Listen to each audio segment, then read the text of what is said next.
segue to one of the biggest stories of the day. This happened late yesterday, but I was in the midst of doing what I do, so I figured we cover it today. Rumors were going around. Well, first of all, we knew Warner Bros. Was up for sale. For those unaware, Warner Bros. Is one of the big three Hollywood studios. It's Warner Bros., Sony, Paramount. Those three companies hold all the largest IPs in film. But Warner Bros., you know, they've fallen on hard times. I'm not gonna lie. They're not a little, they're a lot of poor. Which is fascinating considering Warner Bros. Has some of the most historic IPs in the world, but they just keep fucking it up. I can't speak too much to what's going on in film. I mean, I know they just had Superman, that was successful, but outside of that, I don't know what else has been successful for them. Shout out to Mexican Hustler with the 5 gifted subs. What I can talk about, because this is a gaming space, is the gaming side of Warner Bros. Has not been very good. In the last 10 years, they've taken a lot of L's. In the last 10 years, they've only gotten one major W, and that has been, what's the name? Harry Potter, the Hogwarts Legacy. But other than that, Suicide Squad killed the Justice League, multiverses, what's the name being Wonder Woman being canceled, but I'm trying to forget. Oh, Mortal Kombat 1 was a failure. That was a flop for Mortal Kombat. Gotham Knights, they just been putting out L after L after L after L. Shadow of War was a hit. When did Shadow of War come out? Was that how? Shadow of War. What's the release date? 2017. Okay, I guess you can count that because we're 2 years. I mean, that was 8 years ago. But yeah, if you want to count Shadow of War, you know what? And you know what's funny? I'm gonna give it a half W. I can't even give it a full-blown W because let's not forget the drama surrounding this game. This was almost 10 years ago, and let's not forget when the game came out, it was ruined by microtransactions. So it depends on who you ask. At its core, it was a good game, but let's not forget they fucked this game up. So I don't know if we can really count this one, man. That last third of the game was horrible, bro. It was super grindy. You could tell that they were trying to get you to buy microtransactions, man. Shadow of Mordor 2. Well, that goes without saying, but Shadow of Mordor would definitely be 10 years because Shadow of War is the sequel. But anyways, that's not the point. The point is Warner Bros. Is not in great financial shape. So in the past week, a story came out that they're looking to sell. Rumor was Paramount had their hand in it. The Saudi investment firm had their hand in it, as well as Netflix. And it looks like, and because, you know, people are spreading misinformation. This deal is not 100% gone through. Yo, shout out to Majin with the $10 super chat. Appreciate you. We have a top bidder. There has been a handshake because I know motherfuckers don't read articles. Netflix and Warner Bros. Have reached a tentative agreement, meaning they dapped each other up. And now they're trying to work out the details, but there are people that are trying to block this. I've seen some senators arguing antitrust, you know, monopoly. Paramount is really pissed. They're trying to make an even bigger bid, but it's looking like Netflix is going to get Warner Bros. Here, I don't talk too much about film, just a little bit. I mainly talk about gaming, and it's going to affect it. But first, let's talk about this buyout as a whole, because I personally don't think this is a good thing. I think more competition is always better. And with Netflix has proven that they're not a pro-consumer company. I mean, they don't like you sharing accounts. Every year they jack up the price. I don't think their original content has gotten better over the years. I still feel like they peaked with that era of Orange is the New Black, House of Cards, Narcos. I feel like around that time of Narcos, that's when they were really like at their peak, and they've dropped hits since because you got Stranger Things as well. But like they don't consistently drop bangers. I feel like it's just kind of like every once in a while, and then they're constantly moving the library around. They just become what once used to be a cheap alternative to Blockbuster and Hollywood Video has become a nuisance, and also the spawn of a bunch of other streaming apps that none of us can afford. And that's why a lot of us are searching for One Piece. So I don't think this is good with them buying out Warner Bros. Potentially, because it's going to give them even more power. And I think it also shifts the conversation to, does this mean it's a new big three of Paramount, Sony, and Netflix if they're absorbing Warner Bros? I don't know. K-pop Demon Hunter is pretty big, and Squid Game's all. Well, yeah, they're big. Yeah, you're right. They're big. They're big. Maybe in my personal taste, I feel like it peaked for me. But K-pop Demon Hunters and Squid Games, I'm not the demographic, but I'll give them that. Yeah, those are bangers. They are popular. But anyways, let's read about it. Netflix's $82 billion acquisition of Warner Bros. In many ways, the last thing weakened Hollywood needs right now. The industry still recovering from COVID-19 pandemic, where theaters were forced to close. The audience became even more comfortable with streaming film at home. The WGA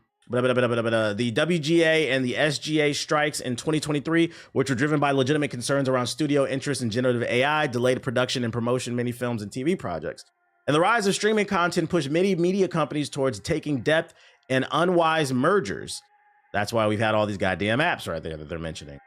How can a troubled media company survive today? The answer seems to further consolidate. Amazon's $8.4 billion MGM takeover in 2022 heralded further deals like Skydance's $8 billion acquisition of Paramount, but Netflix's WB deal goes even further. It could fundamentally reshape the media industry as we know it, from theatrical moviegoing to existence of physical games, including physical media, including games, which I'm going to get to. What will the Netflix and Warner Bros. Deal include? After next year's already announced separation of Warner Bros. And Discovery, Netflix says it plans to acquire all of Warner Bros. Remaining assets, including its film and TV studios, HBO Max and HBO, for $82 billion. So HBO went from HBO Max to now Netflix. Like, they've changed their name like 3 or 4 times in the last 5 years. It's fucking annoying, bro. According to game developer representatives, also say Warner Bros. Games, which also includes Mortal Kombat developer NetherRealm, will also be part of the deal. Another reason I think this is potentially bad is it just gives them too much power. I could see them using this as an excuse to basically say, oh, we just spent $80 billion. Woe is us, man. We're going to need to re-up that. So we're increasing the price from $20 to $30 a month if you want to stream our shows. But hey, don't worry, you can get that Warner Bros. Content, and maybe we'll bring back multiverses for smartphones or something. Oh my God. Will the Netflix and Warner Bros. Deal be approved by regulators? Even before the deal was formally announced, it was clear that whoever bought WB would be facing government opposition from every side due to monopoly. Yesterday, Paramount sent a WB a letter questioning the fairness and adequacy of the acquisition bidding process. Afterwards, the New York Post reported that Paramount CEO, son of Trump boosting Oracle CEO Larry Ellison, met with the administration's officials to make his case for buying Netflix. As of this morning, the Trump administration news views the Netflix WB deal with heavy skepticism. That's right, guys. The White House wants their hands even more in Hollywood. Because I sure was about to say, before I even knew this and read this, I was about to say, it doesn't matter who wins this. It doesn't matter if it's Netflix or Paramount. It's going to be bad either way. It's too much power. Like in businesses always, a sector in business always thrives when there's 3 or more competitors. There will always be like the 2 main, and then you have like a strong third option. An example being like comic books. You got DC, Marvel, and the strong third option is Image, although I think Image in terms of quality is better than Marvel right now. Another conversation for another day. And then you also have Boom, you have Dark Horse, you have all these other different competitors. You always want more, but a big 3, you always want that at least to keep things. And that's why I said y'all should not be rooting for the downfall of Xbox, regardless of how you do not want Sony to be the only one in charge. And I have an article explaining why later, but we're gonna get to that later. But anyways, on the other side of the aisle, Senator Elizabeth Warren has called the Netflix WB deal an anti-monopoly nightmare. She added, a Netflix Warner Bros. Would create one massive media giant with control of close to half of the streaming market. It could force you into higher prices, fewer choices over what and how to watch, and may put American workers at risk. Yeah. People are going to lose their jobs, higher prices. And like I said, it doesn't matter who this goes to. This is a nightmare. It's going to give somebody way too much power. Because on the opposite end of the spectrum, if it goes to this investment group that's affiliated with Trump, who's to say they're not going to use these Hollywood tools for propaganda? They're already doing it. They're already doing with that PragerU shit, where they're trying to rewrite slavery, saying, oh, slavery wasn't that bad because, I don't know if y'all saw the cartoon. They had a fucking conquistador on the cartoon talking to kids, talking about, oh, slavery wasn't that bad because, you know, being in chains is better than, you know, than death or some shit like that. I'm like, no, nigga, I'd rather die than be a slave. What the fuck are you talking about, bro? What does the Netflix and Warner Bros. Deal mean for streaming video? And you know the crazy part is, I'm sitting here bitching. I don't know the solution to this. Because I also don't think a bailout is the solution either. I don't want to pay for this shit.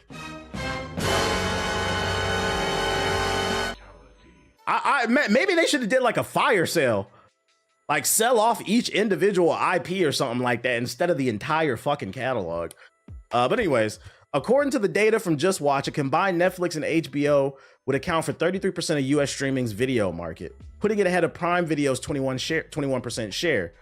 As of how the two media companies will coexist, Netflix says it will maintain Warner Bros. Current businesses, which includes HBO Max and HBO, theatrical releases for films, as well as movie and TV operations. I hope at bare minimum what I'm talking about is like planting a seed for some of y'all that don't understand why no one man should have all that power.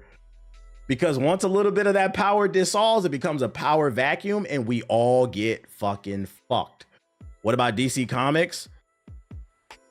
I don't know, is DC Comics separate from Warner Bros? I know Warner Bros has the movies and the TV rights and like the video games, but I don't know if the books are under that umbrella as well. But that is a good question. I'm not sure about that one. We think it's too early to talk specifics about how we're going to tailor this offering for consumers. Netflix co-CEO Greg Peters said in an investment call this morning when asked if HBO would remain a separate service. Needless to say, we think the HBO brand is very powerful and would constitute part of our plan for consumers that gives us a lot of options to figure out how to package things for the best option for consumers. Dog, I've been saying these niggas just need to leave their IPs for cheap. Like, yeah, they might do a fire sale to the best bidders or something. I thought Tubi unironically would get a decent chunk of the market. Hey, Tubi's how I watch the Super Bowl, man. At the very least, we can expect increased prices across the board for HBO and Netflix. There's also potential for the company to offer combination subscriptions similar to Disney and Disney Plus and Hulu and ESPN. Isn't that crazy? This company chose to spend $80 billion and somehow it's our problem. At the very least, expect increased prices. And I agree. They're going to try to justify buying this big ass batch of IPs and then they're going to increase the price. That's how they're going to justify it. It's bro, you chose to do that. And this is why I've seen a lot of videos about piracy recently. In short, a combined Netflix WB wouldn't be great for theaters. Previous mergers like Disney and Fox's union led to fewer theatrical releases, not more. Since its transformation into a streaming first company, Netflix has also been primarily focused on increasing subscriptions and engagement, with theatrical releases of its original content treated as an afterthought. Me personally, I'm old. I still enjoy going to the movie theater for certain movies. I'm not trying to pay $50 a month for fucking Netflix and then maybe get a movie here and there. I'd rather just go to the movie theaters and pay for what the fuck I want to see. And also get the movie experience, because I feel like movies are better with a bigger screen, the surround sound. I don't know, even though the popcorn overpriced is better at the movie, at least mine. I don't know about y'all. Y'all might be dry, but I don't know.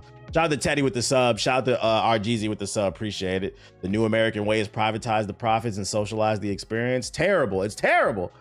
We've released about 30 films into theaters this year, so it's not like we have opposition to theatrical release. Netflix's co-CEO Ted Sandro said in the investor call, it's the longer windows that aren't consumer friendly. Life cycles that start in the movie theater will continue that. Over time, the windows will evolve to be much more consumer friendly to meet the audience where we are. So I feel like my music's a little too loud. He's letting you know what it is right now. He's letting you know what it is right now. He's saying, oh, we won't 100% remove movies from movie theaters, but if we're going to buy all these IPs, we might put it in the movie theater for a week. And then after that, if you don't see it in the movie theater, you need to subscribe to our service. He's making it known right there. The life cycles that start in the movie theaters will continue that over time. The windows will evolve to be more consumer friendly. And look how they use corporate talk to try to fool people. This is propaganda. Try to fool you into thinking this is a good deal for you, when no, the competition is a good deal. So if you don't understand why this is a big deal, it's not just that like they're removing it out of the movie theater and they're removing the experience. This could fuck up the job market on a deeper level. TBH, not talking about the politics and shit. Like this could fuck up the job market, because if they're pulling all of their movies out of the movie theater, or they're shortening the theatrical releases to only a week or two, That means less revenue, less foot traffic is going to Regal, AMC, whatever mom and pop movie theater you go to, which means they can't afford to pay their employees or keep the lights on, and people are going to lose their jobs. He added, all things that are going to theaters through WB will continue to do so. Our primary goal is to bring first-run movies to consumers, and we intend to continue that. In an April interview at the Time 100 Summit, Sandros also famously called the theatrical model outdated, since most people in the US can't easily walk to a multiplex. Shut the fuck up, bruh. Who's worried about walking to a multiplex? I drive to the movie theater. If I want to see a movie, I'm gonna see a movie. So I feel like the writing's right there. I feel like the writing is right there. I'm not going to read the rest of this because I kind of want to. The reason I even wanted to bring this up is I wanted to talk about the gaming aspect of it. We need to get to this part, bro. Shout out to Treason with the $5 super chat. He said Warner Bros. And Netflix just has licensings from DC for shows and movies and games. Don't think they can absolutely do anything with the characters. So it's just, that's what I thought. It's just licensings, but they don't 100% own it. Okay. So let's talk about the gaming side of things, because under Warner Bros., they have the license to the games. Netflix has announced it's acquiring Warner Bros. Deal for $82 billion. But let's get to the gaming side of this. So Warner Bros. Game Studios includes the likes of, it's the former half of the Netflix is set to acquire, with the transaction closing 12 to 18 months once the split takes place, subject to regulatory approvals. That's why I said it hasn't 100% gone through. The Fed's got to agree to let it fly. At the time of the split announcement, the CEO of Warner Bros. And Discovery said it will invigorate each company by enabling them to leverage their strengths and specific financial profiles. This will also allow each company to pursue important investment opportunities and drive shareholder value. Warner Bros. Game Studios includes the likes of Rocksteady from the Arkham series, NetherRealm with Mortal Kombat, and Avalanche Studios with Hogwarts Legacy. It's currently unknown how the gaming division of Warner Bros. Will be impacted by the Netflix acquisition. While gaming isn't mentioned specifically in the Netflix press release, games and consumer products and experiences were included during a webcast on the news, so they own it. Well, they will own it if this gets approved in the next 12 months. Hogwarts Legacy at the least was a huge revenue driver, and a sequel is extremely likely, while DC fans will surely be hopeful. Rocksteady is reportedly working on a new Batman game to follow, and that's the thing that they showed right there. Our mission has always been to entertain the world, said the CEO of Netflix, by combining Warner Bros. Incredible library of shows and movies from timeless classics and blah, blah, blah. I don't care about none of this. Let's talk about the gaming shit, man. All right, so I wanted to bring this up on the gaming side of things because this worries me. They own some of the biggest IPs in the gaming space. And we could see a universe where if the licenses carry over and they go to Netflix, oh my God. Y'all thought these fucking Warner Bros. Games were bad now? You thought Suicide Squad was bad now? Oh, they're gonna get worse. So for those unaware, Netflix has a gaming division, and it's fucking terrible. If you open up the Netflix app, there's a section in there where you can play games like Street Fighter 4 and a bunch of random mobile, Stranger Things mobile. They have their own dev teams, and they just make terrible fucking... Yesterday, I said I feel like the word slop gets used too much. This would be the correct time to use it. Netflix slop. They just make a bunch of random shitty mobile games that tie in with their popular TV shows. Just random 2D platformer Metroidvania games and shit that nobody fucking asked for. That got the popular characters in it. And I put a tweet out of why I'm worried about this. Well, actually, no, let me get in there. World-renowned content creator, the Black Okage, responded to this by saying, I pray but doubt Netflix allows WB Game Studios to maintain creative control for a couple reasons. Yes, he wants them to have creative control, but they might lose it with Netflix being in charge and them having their own gaming division. Because for those unaware, whenever there's new ownership in town, usually they clean house in the upper management because the CEOs and the CFOs want to take control of everything and establish their own company culture. I said, hey, WB executives were ruining their studios' visions by making them do live service games. One of the reasons why WB is in the situation that they're in is because the executives at WB Games didn't understand the gaming space. I can't speak for the movie side, but on the gaming side, they didn't understand the space. They were just like Sony Interactive. They kept saying, we want more live service, more live service, more live service. And a lot of their games flopped because of it. Gotham Knights, fucking Suicide Squad. If you haven't read the reports, originally Rocksteady did not want to make Suicide Squad. They were forced to make it because the publisher was footing the bill, and they said, we want a game that we could milk over the next 10 years. So if it seemed like it was out of place, and then the worst part is Rocksteady has to eat the brunt of the hate. But if you're wondering why that game felt so out of place for Rocksteady, it's because they didn't want to make it in the first place. So they were lacking creative control. And it's interesting too, because Rocksteady has produced plenty of bangers for WB. I don't know why they don't just let them be. The one thing I will give to EA is EA does let, at least with Respawn, they let Respawn do whatever the fuck they want. They give DICE good creative control as well. As long as your game is selling well, if it's not, they're gonna cut you off. Anyways, and then B, and shout out to Firelord Rome with the sub. Because Netflix games division is ass. Nobody's trying to play their shitty mobile games. Exactly. I'm worried they're going to turn all the, like, imagine a world where they resurrect that canceled Wonder Woman game, but it's coming exclusively to the Samsung Galaxy S3. That's an awful world that I don't want to live in. Batman Arkham Mobile, where it's a Batman Arkham game on mobile phones. But it's not an open world Batman game. It's called Batman Arkham Mobile because it's a double entendre, because it takes place on mobile phones, but it's also an endless runner like Temple Run, but instead Batman's in the Batmobile and you have to basically avoid obstacles so the Batmobile doesn't blow up to try to get the highest score. Imagine that.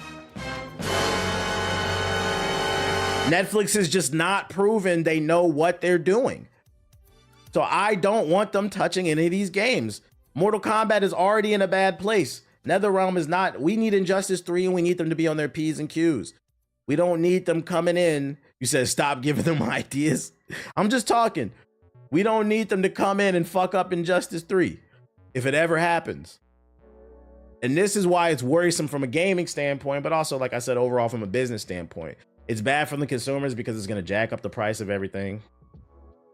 People could potentially lose their jobs. They're pulling away for us to even view the media. That'll be one less. They're basically completely in control of the media. It's just too much. It's a bad situation. And I'm gonna be honest, like I said earlier, this is one of those rare situations. I don't know the solution. Because if these assets go to any other company, it doesn't change the fact that it's still too much power for one man because Warner Bros. Owns so much. But also, I don't want to see a bailout. Us, the American people, should not be paying for Warner Bros. Mistakes because them niggas, don't forget that shit. Them niggas chose to make Suicide Squad, not me. So I don't know what the fucking solution is. All I know is I think there's a high probability the concept of Cyberpunk 2077 is only getting closer. You will rent everything and you will own nothing. And Netflix is gonna, I feel like Netflix is really the embodiment of you either die a hero or you live long enough to become the villain. Because in the beginning, Netflix was the hero that took on the juggernaut that was Blockbuster, and they added so much value to us because for $8 a month, you could watch everything. And then Hollywood saw how much money they were making and they pulled their properties off. They stopped licensing to Netflix. They started creating original properties, doing all this other stuff, and then they started regaining power. Now they pulling the account sharing, they buying up studios, and it could be a situation where, you know, a company that started off very pro-consumer is about to become anti-consumer, bro. Yeah, WB owns DC. They own the comics. DC Comics is a part of Warner Bros. Oh my God. We could see a situation where Netflix is like, hey, we see that Absolute Batman is one of the best-selling books of the year. For those unaware, not best comic book. Absolute Batman is in the top 10, I think it's in the top 5 New York best-selling books of the year.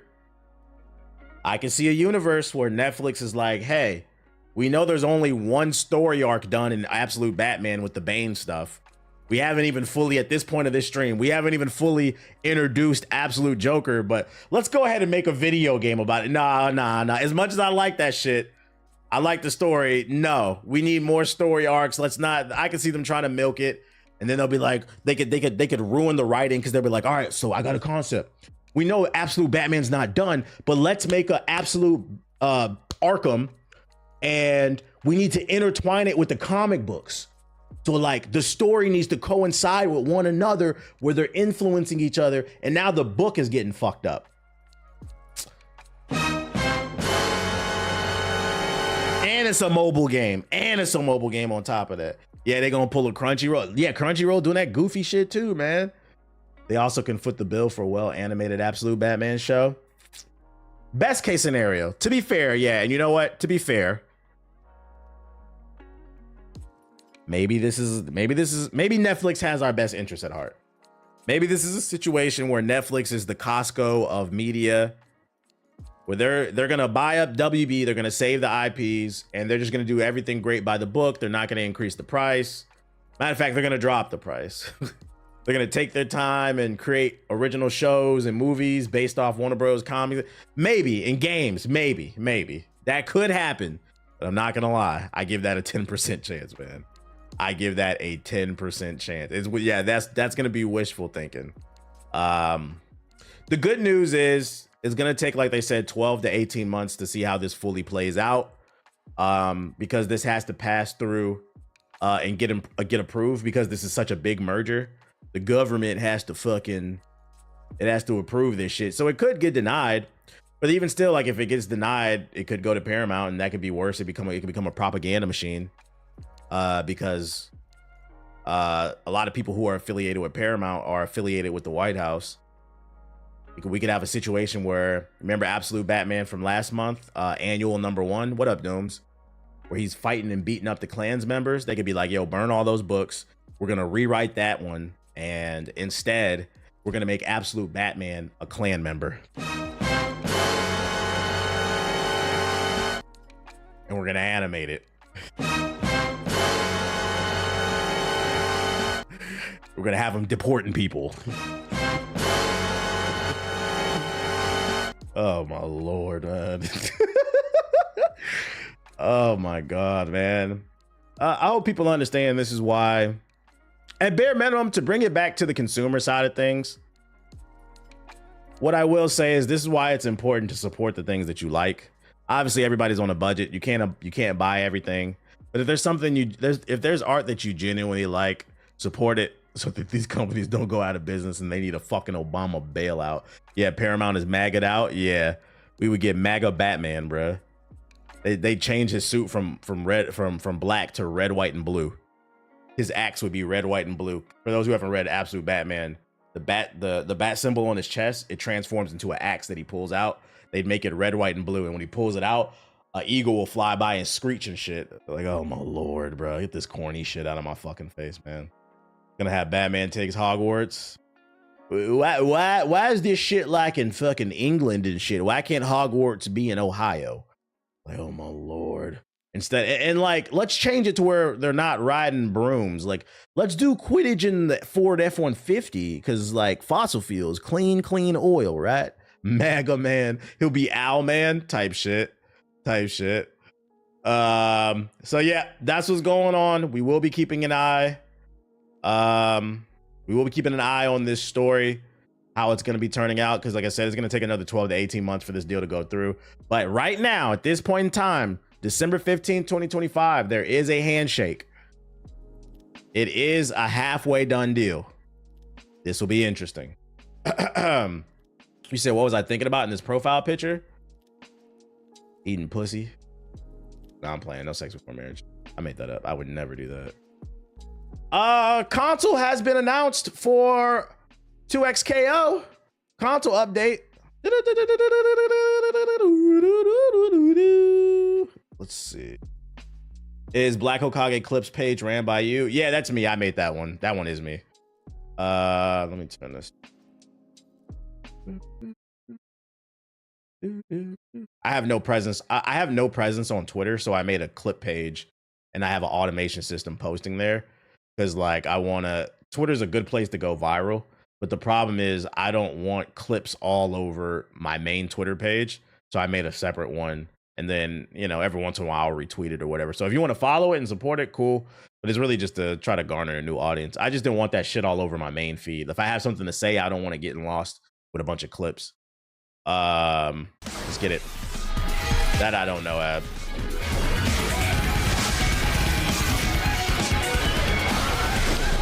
Jeff jumps in and the mushroom gets the KO. What just happened? I had no idea you could pop off like that, Jeff. The creator of the Game Awards, Jeff Keighley. I've been basing 2x KO from how much Trey plays it. He does not play it. So you saying it's ass? That's funny. Right, we've got some news for y'all. Hey everyone. To be fair, Trey always rage quits every fighting game whenever he hits his ceiling. Whenever he starts running into people who are just as good as him, that's when he starts calling the game trash, to be fair. Free-to-play 2v2 fighting game.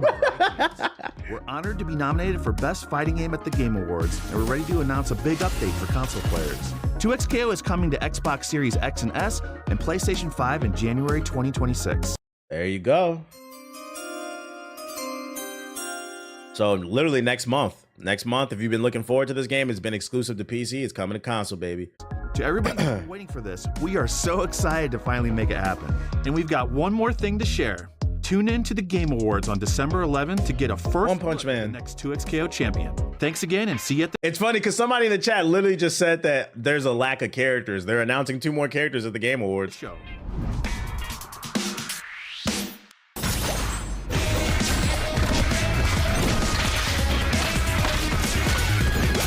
What League of Legends characters y'all think they're gonna have? They're gonna add, I mean. Yo, this design on this character, this wolf dude looks cool. Is that Finra? I don't play League. Is that what's his name? They need the only League of Legends character I know is Master Yi, because that's the only one I played. My 2 days of playing that game is Warwick. Maybe I'll try Warwick out. They need to add Master Yi. He got a sword. I need him Bessie from Arcane. They need to add Fiddlesticks, Wolverine looking combo. So yeah, it's coming to console. And the best part about it is, for those unaware, 2XKO is free to play. It features a new updated version of rollback netcode, rollback 2.0. That's being helmed by the same people that made the original, the Cannon brothers. So like they're improving it. So like don't act like there's nothing to play. Next month there will be a free game. And people seem to be loving it so far. They need to add the original champions first, to be honest. I don't think they'll do it that way. I think what they'll do is they'll go by, because the thing about the fighting games is like you have to put these combos in and balance the game out a lot. I think they're going to go by the most popular characters probably. They might throw in a dark horse here and there, but they're probably going to stick to, because it doesn't League have like 5,000 characters at this point. They're probably going to stick to the most popular characters because they want to get people on the game. That's why they put that damn, what's that dude, Timo or whatever. I don't play League, but I remember when he came out, everybody hated him. I remember people talking about that on social media. There's a reason they put him in this game. It's to get that visceral reaction from League of Legends fans. So they're not gonna just put a bunch of obscure characters in here. That's like saying, oh, they should make Marvel Token without Spider-Man. Like Spider-Man's got to be in a Marvel fighter. But what else I got for ya? Oh. Fans of fans of Ubisoft games. Yo, shout out to Clutch Bucket with the sub. Don't expect Rainbow Six Siege 2. Creative director explains why it's not happening. Rainbow Six Siege celebrated its 10th anniversary this month, which is crazy to say that this game did come out in 2015 for those who forgot.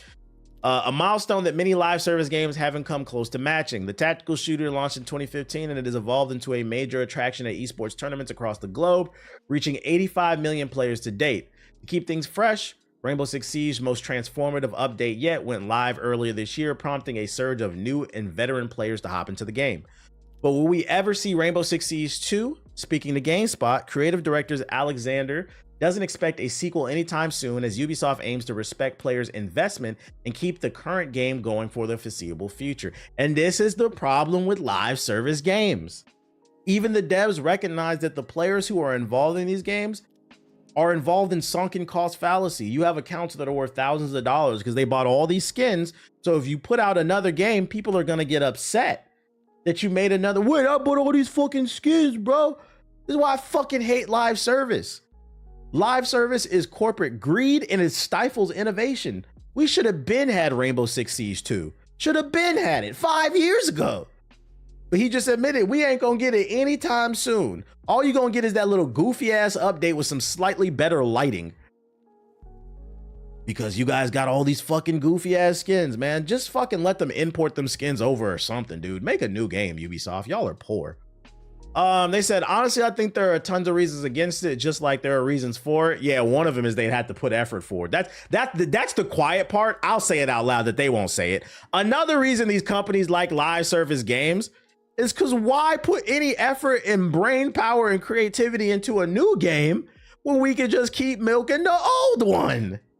Niggas want 2K to go live service. They don't realize what they asking for. 2K need to take a break. Honestly, wait. But for us, it's about maintaining something that's been successful and competitive and fun for such a long time. Oh, they're admitting to it. They don't want to make a new game. They said, oh, we got a good thing going here. We see it where players can kind of get the rug pulled out from under them, and everything they've worked towards kind of changes in an instant when they jump over to a sequel. And that's something we won't do to our players. So there's an element of respecting players' investment. It's crazy because if you would have said this 20 years ago to me when I was younger, oh, the reason we're not going to get a trilogy for a game is because the developers don't want to make it. They don't want to upset players. This nigga said, we don't want to make a new game because they have a bunch of skins and it would be really hard for these pro gamers. Because to be honest, the only people who are still playing this shit are sweats. It'd be really hard for the sweatiest people in our community to jump over to the sequel and learn the new controls and abilities in the new game. No, the sweats are going to pick it up the quickest, but they're trying to package this in this corporate nice way to fool you into thinking this is about being pro-consumer. No, this is about not putting any effort for, oh, we don't want to make a new game because we want to respect the fact that you bought all these skins and we don't want people to have to learn new buttons and shit. The fuck up, nigga. Yo, gaming has been around since the late 70s, bruh. And all of a sudden niggas forgot to learn how to play a game. You know, when Jak 1, and you know the crazy, when Jak 1 went to Jak 2, it was a big jump. It was a lot of new things to take in. For some reason, my young ass was able to adapt. I think I'll be able to adapt. It won't be that much different. Get the fuck out of here. They just don't want to spend the money to make a new game. It's crazy because if you make a new game, you'll generate a bunch of money because you're generating hype. It's fucking goofy. So if you're looking forward to it, and it's a shame because to be fair, I was a big fan of Rainbow Six Siege, but for me, I wouldn't even go. I don't know the current state of this game, but me personally, I wouldn't call this game trash. To be fair to Ubisoft, for me, it just ran its course. If you've been in this stream for a while, you know I was on this game hardcore. We played this from 2015 to like 2018 hardcore, and then I played a little bit. I let it linger 2019, but I was pretty much done after like 2019. It just ran its course for me, just like Apex. It ran its course. Matter of fact, Apex came out in 2019, so that's when I started playing. It just ran its course for me, but it was a good game. I'm sick of it. Make a new one. Shit, that's when I found you for real when you started. See? Them Seas nights were gold. Yeah, it was a lot of stupid shit going on. A lot of funny moments. That's facts. I wish Ubisoft would go back to, I wish Ubisoft would remember who they were. We loved you guys because you guys were actually pushing boundaries, man. Fucking unfortunate. Anime related. New Dragon Ball movie may be coming. But Dragon Ball fans who are waiting for the Genkidama oh my god event in January to learn about the latest announcements for the franchise may have just gotten the biggest spoiler possible. And a throwaway comment during the Kosa Kosa podcast, historical Dragon Ball editor Torimisha teased that there is a new movie in the works. His exact words were, "You can look forward to the next Dragon Ball movie," as reported by them on Twitter, who also uploaded the specific clip from the show. So I mean, you know, if you're fans of Dragon Ball, another movie's coming if you care. One second. Some community deserve the way companies treat them. At the end of the day, if they didn't buy that shit that's thrown at them, they wouldn't be getting the slop. No, that's real shit. Rainbow Six Siege lived long enough to become the villain because it started off as a hardcore military tactical shooter, and it's just like it's another Fortnite. They got anime characters running around, busting through walls like SWAT teams and shit. Niggas playing as Goku and Naruto. Like, I don't want to do that. Like, I want to be Jaeger. So we fighting Black Frieza? Who knows what we fighting, but don't be surprised in the next 2 years when they announce something fully. Speaking of an anime, a second season of Tanya's coming. Yeah, I peeped. Definitely going to be checking that out whenever that drops. And who asked for this news? Discussing Films tweeted out the first teaser for the re-release of Avengers Endgame, returning to theaters in September 25th, 2026. This is how you know Marvel is falling off. These niggas is doing greatest hits. Like, hey man, I know our last few movies have been pretty fucking mid, but you guys remember Endgame? They dropped a trailer for a movie we've already seen. They're pulling a Morbius.